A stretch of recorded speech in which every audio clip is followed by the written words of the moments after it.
এখন আমি বুন্দিয়া তৈরি করব। এই জন্য আমি পরিমাণ মতো বেসন নিয়ে নিয়েছি। এখন বেসনগুলো আমি পানি দিয়ে মিশাবো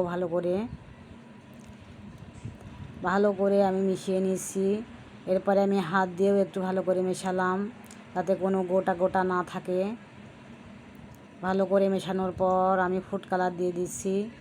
কালার দিলে একটু দেখতে ভালো লাগে, এই জন্য ফুড কালারটা দেওয়া।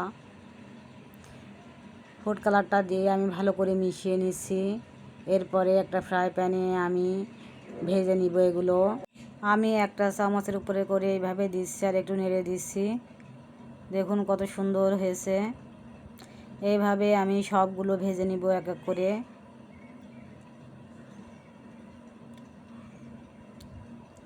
আমার বোঁদে বাজারটা পারফেক্ট হয়েছে। এখন আমি শিরায় ডুবাবো, এই জন্য শিরাটা তৈরি করে নিচ্ছি। 4 মিনিট আমি একটু জ্বালাবো। এরপরে দেখুন কত সুন্দর তৈরি হয়েছে বুন্দিয়া।